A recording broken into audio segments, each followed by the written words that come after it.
Hello and welcome to the Devil Cyborg Podcast, episode 5. Today I have a great guest with me. He is part of the LID faction in the Internet Wrestling Discord, and also someone who I've been great friends with throughout my time. Please welcome nateq. How you doing? I'm doing great. Thank you for having me. That's completely fine. I'm really happy to have people on the show and actually talk to them, because a lot of the times I get to know people a lot more than what I did before, so it's all pretty good. Yeah, I've been listening to the episodes. I'm excited to be here. Yeah, you've joined a historic class of people right now. That's all I can say. Yeah. So how is life at the moment? It's going all right. Nothing too exciting. I mean, I'm excited for Christmas. Yeah, everyone is. Classes have been going well. I've applied for community college. Okay. For next year. Nice. So, I'm excited to do that. I have to pay for my entire college, which kind of sucks. Because I was hoping I'd get some help, but not at all. But it's all right. To be honest, I'm at university right now, and I have to finance that as well. It's not fun. Yeah. It's not fun at all. Christmas. I believe when this episode gets released, it will be past Christmas, but okay. Who cares? Well, let's talk about. We can just replace it with the New Year. Yeah. But how prepared are you for Christmas? I think is a great answer to ask. I am kind of prepared. I don't have presents for like everyone in my family. I think I've got everything for the friends. I got that part down. That's actually like so much easier, because with family I got to put a lot of thought into it. But with friends, I just go to the thrift store and buy like donkey bobbleheads or something. Jesus. Something stupid. Yeah. You know? Because I think I got like presents for like my girlfriend like really quickly first, and then it was my mum. That's the most important one. And then my sister and my dad, I just found it so difficult to get things for. I'm just like, oh god. Yeah. It can get tough. Yeah, definitely. But you're excited for Christmas, I'm guessing then. Yeah. Always been my favorite holiday. It's been great. Yeah. It's always the most fun time of the year. Even as like I get older and presents aren't nearly as a thing, because I don't really need. I mean, I never need anything, but just given how the world is, it feels like you should be giving back more. But it's gone from oh my god, I'm getting presents, to just the general spirit of everything. I'm expecting a lot of like smellies, like deodorants and shit, and socks this year. That's what I can guess. Yeah. Do you have any like Christmas traditions that your family celebrate or do at Christmas? Not really. I mean, the classics, Yeah. Trees, ornaments, but we don't have anything specific to our family. Okay. Do you just usually have like the usual Christmas dinner and stuff? Yeah. Well, actually, no. At my mom's house, since her relatives, for a really long time, all lived in Canada or like somewhere else, or India. All right. It's we never really had like an extended family thing. Yeah. Until very recently. Now she has relatives living in DC, very close to me. But for a while we'd just go out to like get sushi or something. Oh wow. It'd be a great time. My mom, stepdad, little brother, and I. But with my dad, it's always been the classic Christmas, full family. That sounds very, very odd, just getting sushi for Christmas. Yeah. It's a lot of fun, though. I mean, it's my favorite food. Oh, wow, okay. Yeah. So, always a treat. Yeah. And do you have any suspicions on what maybe your family or your friends have gotten you for Christmas yet? I don't at all, because I haven't found myself asking for anything. I mean, I'm probably gonna get like some wrestling related stuff for sure. but what it could be, I have no idea. Yeah, so I'm expecting wrestling stuff as well, and like because this is like my first full year into wrestling, so Right. I can only imagine like my mum probably went to like WWE shop and made sure your favorite wrestler is Sami Zayn, right? And it's like yes, mum, yes. So I'm expecting maybe a new Sami Zayn shirt, but yeah. Yeah. I just got my pro wrestling crate Okay. with me. Yeah, it had some really cool stuff in there. I got a Colt Cabana Christmas ornament, Ooh. so hung that up first thing I could. I got an autographed picture from Jim Ross. Ooh, that's a good one. Yeah, got a Roddy Piper shirt and a couple other cool knickknacks. Those are cool knickknacks, yeah, Jesus. Yeah. Bro, not even sponsored, Pro Wrestling Crate. Yeah. So yeah. Sponsor us, please. please. Like a man's got to eat and pay for university, please. So yeah, that's pretty cool. Yeah. So has anything else been happening? Because I know you applied. Have you been doing anything outside of like schoolwork and shit like that? I've been really trying to get into fitness. Okay.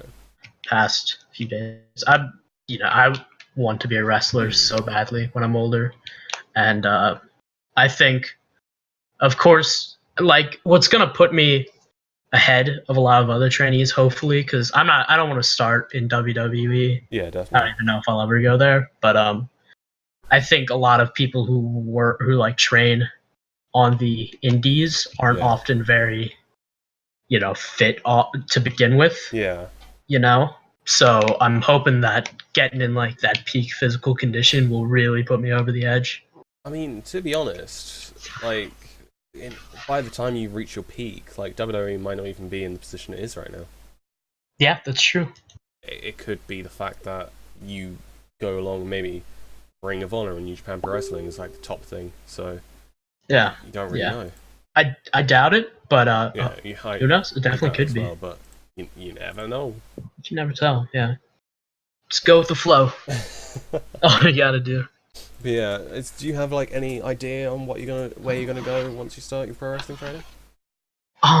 Across the country, I know New Japan is setting up a dojo. Yeah. That, however, that you do have to be in like peak physical condition to get into. That's no joke. You should probably have to be like invited as well. I think you can. Actually, yeah, that's a good point. I might have to be invited. Yeah. In which case, I'm screwed because I'm not getting any invites there.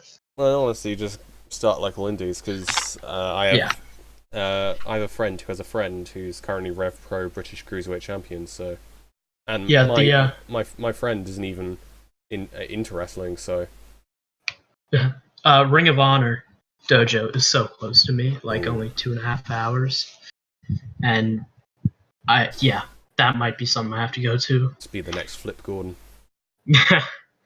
I know. No idea why that name came to my head. I know. The MCW training school, the place, my local indie, and the place that I actually trained, Leo Rush, is also very close to me. And a friend of a friend is gonna like Leo Rush told her, because she's also friends with Leo Rush, that he's gonna try and get her into that school for free. Damn. And apparently she said there might be some other free spots, as in for us. So that, I doubt that that's gonna happen. But if it does, that'd just be so. I'd say just keep training and make sure that you're in a spot so if it does happen, you're able to take it. Yeah. You got anything else to say about your pro wrestling training? I don't think so. No. Just I'm excited for it. I'm really. When do you think you'll start like actually doing like training, or when do you think you're gonna start doing like matches and stuff? Actually, matches are quite after training, isn't it? Yeah. Yeah. Honestly, I'm not too sure. It sort of depends on how my life goes. I'll be 18, 19 by the time I'm done Yeah. with my community college. And then after that, I'm probably going to go to university, and I'll see if I have time to train during that time. Or maybe I just want to keep getting into fitness. It's up in the air right now. But I got a long road ahead. I mean, fitness is always good, just keeping fit, even if you don't become pro wrestler, you still have got a nice, nice healthy body, so that's all good. So I'm going to quickly move on to the wrestling segment of the show, where we discuss Raw and SmackDown. The only problem is that by the time this episode comes out, we would have had Christmas Day Raw and Tuesday night SmackDown, Boxing Day SmackDown, I should say. Okay. So what we're going to discuss is the Raw and SmackDown that just passed. Right. What? You're lucky because I didn't catch the full episodes, but I'm thinking I don't actually have a WWE Network subscription anymore. Oh, fair enough. But I've been keeping up with WWE. I try and find out at least the results, and I'll try and catch it on TV. So I didn't watch the full episodes. Have you tried the YouTube highlights? I have not actually. I would suggest it because that's how I get my wrestling fix. I just look through the WWE YouTube highlights and it just catches me up to what's actually happened. Yeah, I heard Hulu, like Raw and SmackDown, is also good. Yes, like I it cuts out. Oh yeah, a lot of them. Like a lot of the filler and the adverts. So yeah. Yeah, the adverts, the filler, the matches apparently get shortened by quite a bit. Yeah. Which is fine. I mean, it's TV. Yeah. Matches. It's more about just figuring out the build to the big ones. Yeah. See if I'm interested. Yeah. We could also talk Clash of Champions as well. Yeah, Clash of Champions, of course, because that was last Sunday, not last Sunday for the people listening. Last Sunday for us. What was your favourite match on the card? I actually enjoyed the Jinder v AJ match. I did think that was a rigged match. Yeah. Yeah, it was. Yeah, it wasn't bad. I was a fan. I like the tag match. I'm kind of sad Chad Gable got pinned, but because he's my favorite. But I think he got more over after that match because he deserved it because he did kill Aiden English. That's true. That's true. But yeah, I enjoyed Age of Jinder and the tag match. I also enjoyed Orton Nakamura versus Zayn and Owen just because it was a massive clusterfuck and everyone loves a clusterfuck. But yeah.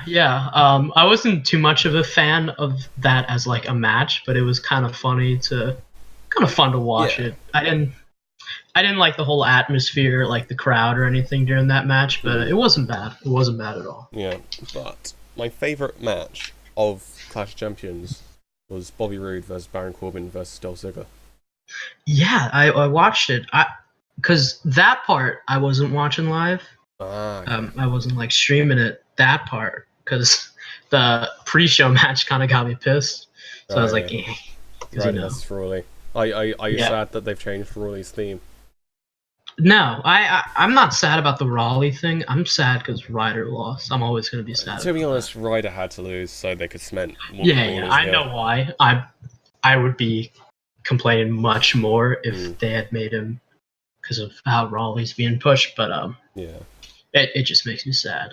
And I didn't really like the match, but I got to catch the Clash of Champions opening match, and yeah, it was good. I'm not sure I agree with the ending, but go ahead. I enjoy that they kind of surprised the crowd with the Dolph Ziggler thing, and I know you didn't watch SmackDown. Oh no, I did. It's fine. I did see the whole retiring thing. Oh, I don't. If Dolph does go out, which I don't think he will, no, then I guess he's done all he can. Goes to New Japan, fucking goes against Yoshihashi and somehow loses. Something like that. Because I remember seeing on Squared Circle today, someone's like, "Wait a minute, it's like Goto the Ziggler of New Japan Pro Wrestling," and they said, "Nah, Yoshihashi is." But yeah, I was kind of just accepting. Yeah, I guess Rude's gonna pin Ziggler, and I did think it was gonna happen when Rude hit the glorious DDT, but then Baron Corbin pulled Ziggler out, pulled Rude out. Sorry, and I thought, oh god, okay, and I did like that no one kicked out of anyone's finishes. Yeah, yeah. I Which- like it when finishers are protected. Because I think AJ kicked out of the class, and it's quite cool because the class hadn't been kicked out before. Yeah. And AJ did it And first. that's what makes protected finishers so great. Because when the that big was moves- that was my second favourite match of the night, AJ versus Jinder. Because somehow Jinder actually looked like a good wrestler. Yeah, yeah. He busted out quite a few new moves, actually, I think. And so that was...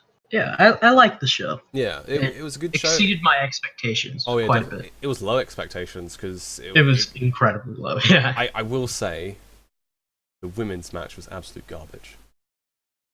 Yeah, yeah.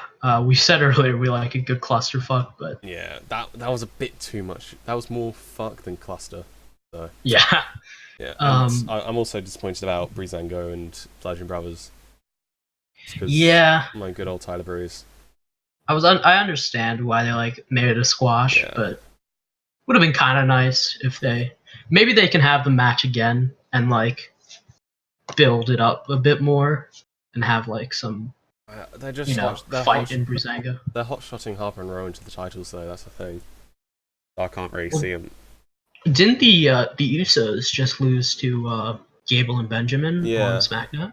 Oh, yeah. Yeah, so maybe they'll have Gable and Benjamin feud with them for like one more month. And Royal Rumble, yeah, pre-show match. Yeah, and then have Bludgeon Brothers next month. It's definitely a possibility. Mhm. Yeah.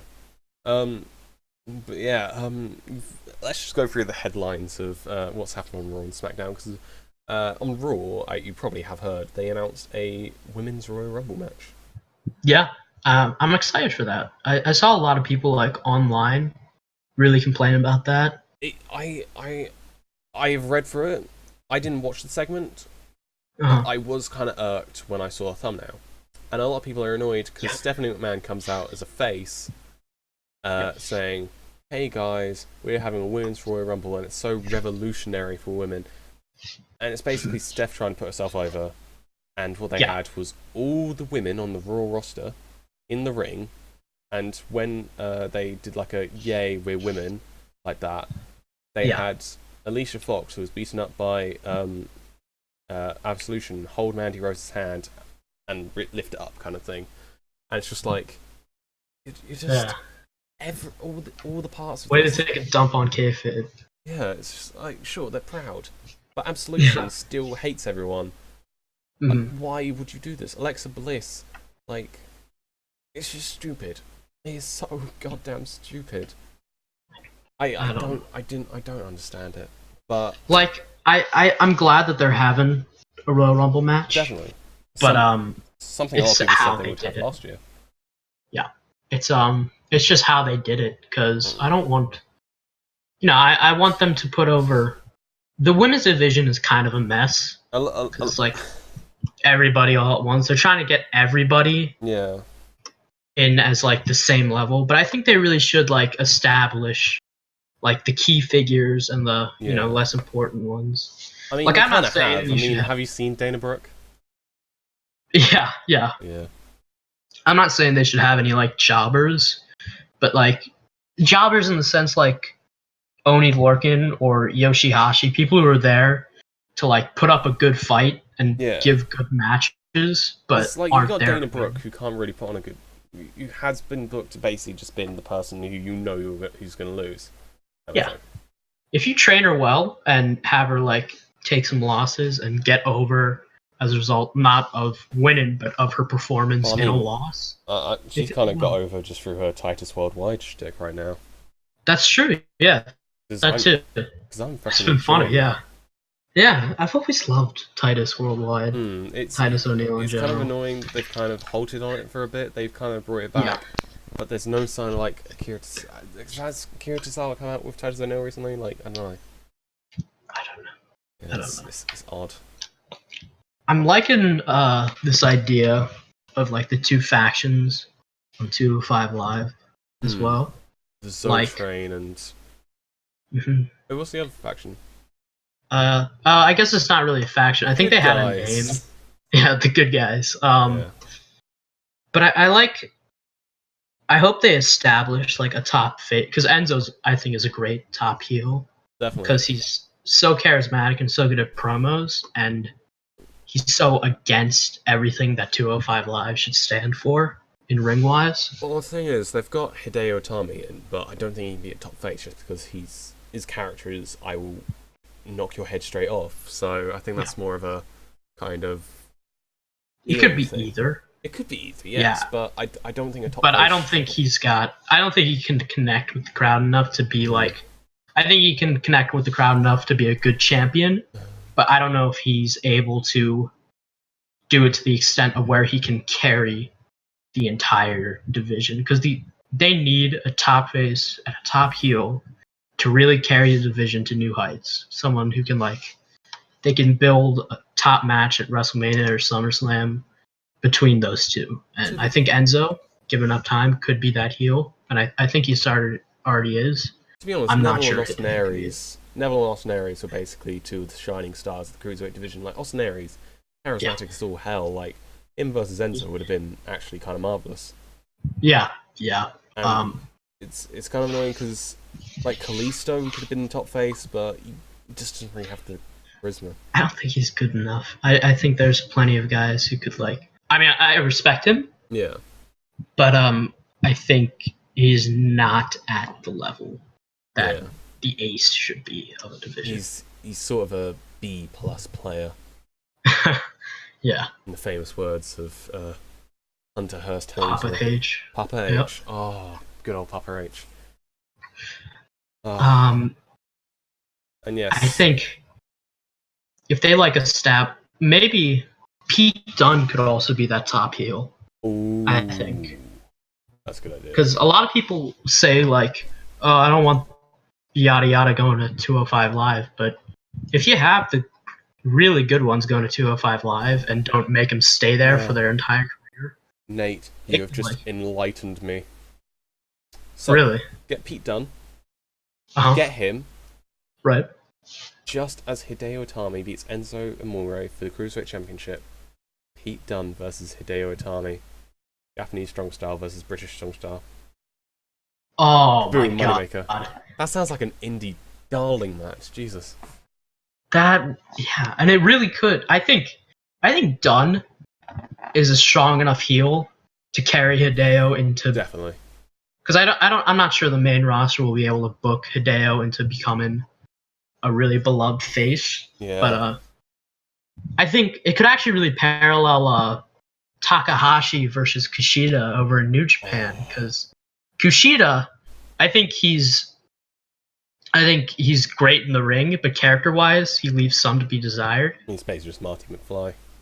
Yeah, but I think because Hiromu was so good as a heel, even though he gets louder cheers, he's so good as a heel. He's given Kushida more character and given him more depth. Made him show his flaws and his pride and stuff, as well as fleshing out his good side. To be honest, Hiromu is just a charismatic machine. He knows how to make something work. I don't think he's going to stay in the junior division his whole life. I think he's moving up. He teases it. I mean, you've got Bushi in the junior division, but Bushi isn't the same kind of deal as Hiromu. Hiromu kind of has to stay in that junior division. Yeah, for now, because they do really need. Because I'm looking at the future major players in the junior division. Kawato can't be a heel. He's so good at being a face. Yeah. We all know Kitamura won't be in the junior division. Yeah. Bushi, I think he's great, but I don't think has the ability to be a heel. Takahashi is.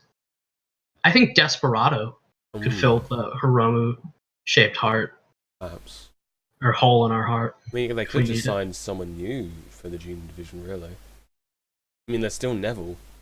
Mm-hmm. Oh, that's true, yeah. But then it's... Bullet Club needs junior. Marty Scurll. Heavyweight. I mean, they have Marty Scurll, but I mean, one who can be really dedicated to New Japan. Oh, yeah. Because Scurll is great. I'm not taking that away from him. But he's a bit part-time. I guess too part-time for my taste. I guess the only thing with Neville is that he could probably go to PWG as well. Yeah, because he does. he's got the high spots kind of stuff for it. Yeah, he does. He could do so much. Yeah, if WWE have lost Neville, it is a shame because I'm be happy as hell to see Pac flying through the sky again. Yeah. They fucked Neville's situation up so badly. You know, they could make Drew Gulak like a face, maybe. I feel like his gimmick would be a bit weird as a face. I don't think he can be like the top face just due to his style. It's a bit. I love it, but I feel like. Oh, go ahead. To make Drew Gulak a face, what you're going to have to do is make a politician likable, which is impossible at most points. Yeah. I think they've done it, though. Gulak's over. I think given enough time, he could be over with, like, more than just the hardcore crowd. There's the segments on Raw where, like, Enzo's trying to, like, flirt up with Nia Jax, and Nia Jax kind of flirt up, and then Drew Gulak just comes along and basically just cock blocks Enzo, and it is brilliant. Especially because they had the number one contender match on Raw today, and Drew Gulak lost to Cedric Alexander, and Drew Gulak just beaten with like a bloody nose and a tissue up his nose, and it's like, hey Enzo, I'm very sorry, and Enzo's like trying to get off with Nia right now, and it's like, yo, Drew, can you like save it for another time? And it's like no, I've got to take it now, I'm really really sorry, and Nia's just like, I'll just leave you to it, and it's just the face Enzo has, and just like, oh my god, Drew. Yeah. It's perfect. Drew's playing the perfect top block. Such a great pairing, those two. Man, I'm looking at the 205 Live roster right now, and he's got so much talent. Yeah, it's got loads of it. Like, Cedric Alexander could be the top face. Yeah. But he doesn't have any character whatsoever. Yeah, he doesn't have much of a character, he really needs to work on that. I think he has charisma, because charisma and character are different. Definitely. Like he's likable and stuff, but he doesn't have the character. Like, all I know him for is the guy who does the lumbar check. I fucking love the lumbar check, but he's great in the ring and all that stuff, but he really needs that killer gimmick. Definitely. Like Drew Gulak, I don't think his style was as exciting as Cedric, so he wouldn't have gotten as over. But like in his first form, I think that was kind of what I liked when I started watching 205 Live again, was that Gulak and Nice on like the first episode, they teamed and they were just two generic bad guys. Yeah. And I was like, why should I care about these guys? They recently did it, and it's team PowerPoint. Yeah, and it's so perfect. Yeah, and they're two actual characters now. Drew Gulak's, of course, our PowerPoint friend, and Tony Nice's 8 abs. 1, 2, 3. 1, 2, 3, 4, 5, 6, 7, 8. And, Brian Kendrick's like the grizzled veteran. Jack Gallagher's the roughhousing Englishman. The Joker. Ooh. Kalisto's the guy who gets hit by water bottles. It's all good. Lindsay Dorado is the Invisible Man. TJP is also the Invisible Man. Yeah, that's the feud right now. Yeah. Who's truly invisible? And then Rich Swann technically is becoming the Invisible Man soon enough. I think Grand Metalik could be a pretty major player. I think he should be, given how legendary he is. I think due to the language barrier, they can't really do much. Promo isn't everything. Sometimes I think W style does depend a lot on promo, though. Yeah, but I think they should be able to work around it if a person is good enough. But I don't know if they're able. Yeah. They seem to not be able to work around it. Like, they're always having Nakamura talk, where it's like, can't you find a way to... They had Aleister Black talk on NXT. Yeah, that was bad. It's not that he cut a bad promo, but... His character shouldn't cut promos. Yeah, there's no way that he would be able to cut a promo that would live up to the expectations of, like... Yeah. I liked how at the end of the Velveteen Dream match, he was all like, welcome to infamy, Velveteen Dream. That was perfect. Like, short, sweet, and just memorable. To be honest, the only times he should talk is when he has something to say, and it just should be short and sweet. That's the thing. Yeah, like that. Like, I would love for him to just say to someone, you talk too much. Just because I want a new Botchmania thing, really, but it would also be pretty epic. Yeah. So I'm going to quickly move on to the next thing, and it is the Match of the Year candidates, because of course, technically this podcast is still released in December, so it still counts.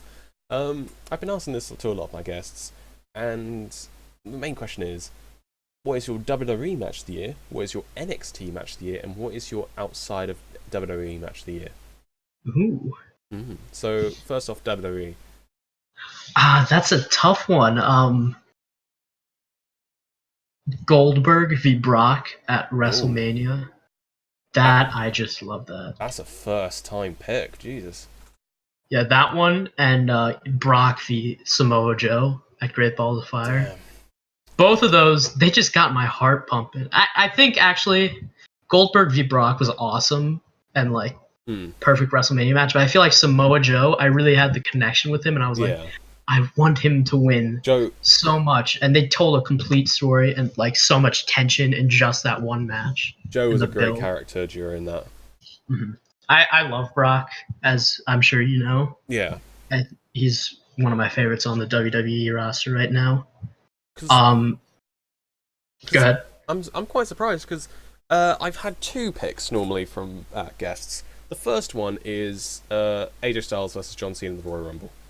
Yeah, I was going to say that. That was a pretty good one. It's a pretty one. And the majority have said the New Day versus the Usos Hell in a Cell. I was about to say that as well. Yes. That was also... Yeah. I think I didn't like AJVC. I liked it, but I didn't like it as much as Brock v. Joe. I mean, I'll be honest, I really enjoyed Brock versus Goldberg. Yeah. Yeah. I'm not sure that I liked that Goldberg just squashed KO, but frankly, his reign was not booked well at all. It was getting a bit stale. It kind of needed a change. Yeah. And to be honest, KO was distracted, so... Yeah. It all makes sense. Next up, your NXT Match of the Year. I already have a guess for what this is for you, but you go ahead. Okay.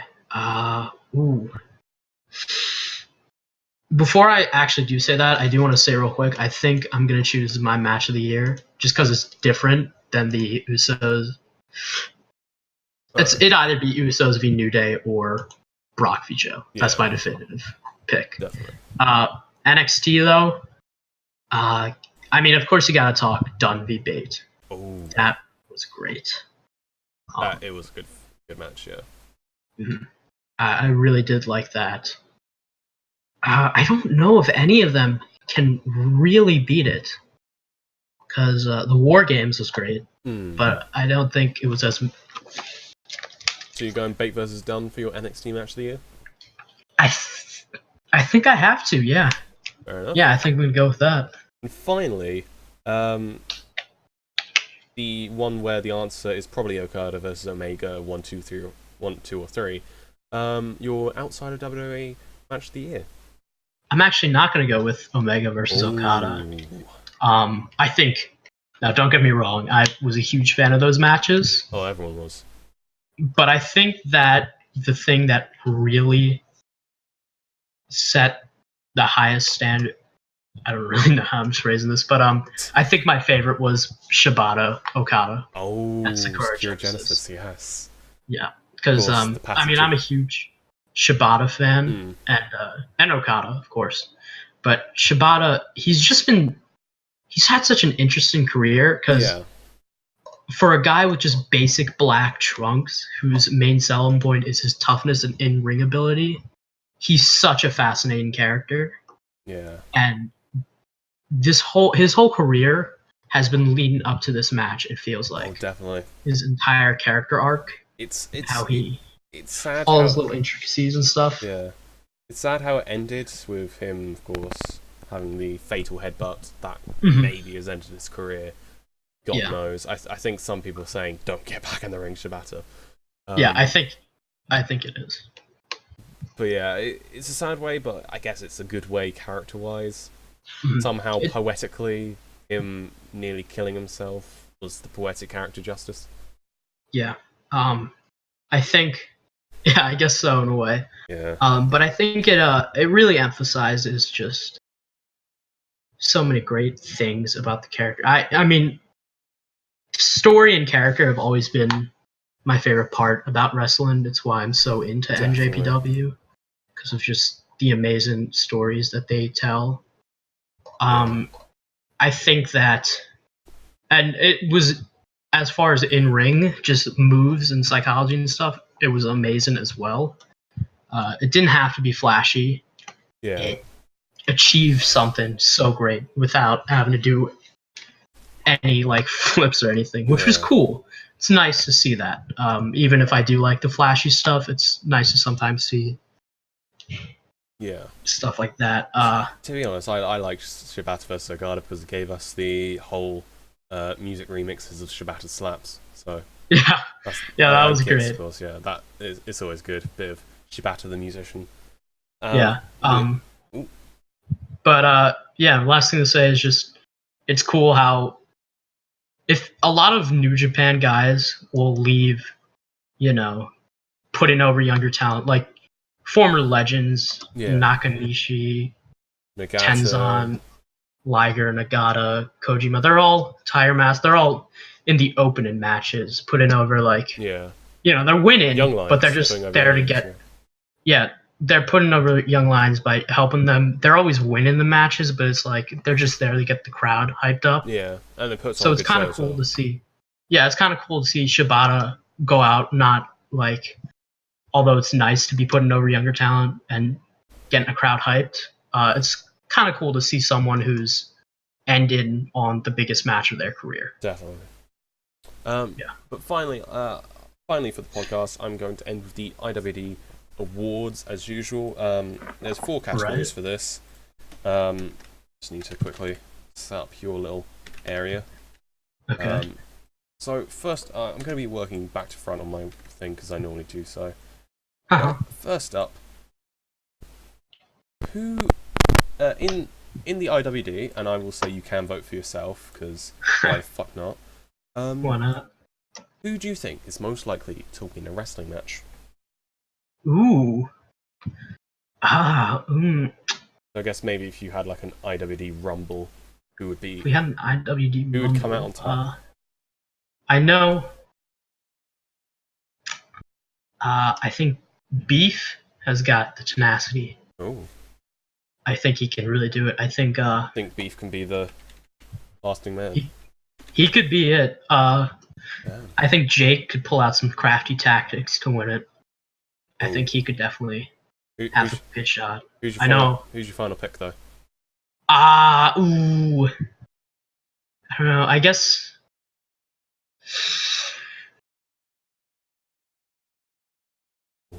Jake. I think Jake could do it. Yeah. All right. Next up, I think Beefy would dominate. Oh, definitely. But then Jake would come up from behind and be like. Jake probably slide under the bottom rope and just wait until Beef's last one remained, like Santino or something like that. Yeah. Next up, most likely to win a video game contest. Ooh, I don't actually know that one. I mean, I'm terrible at video games, so I can't even vote for myself on that.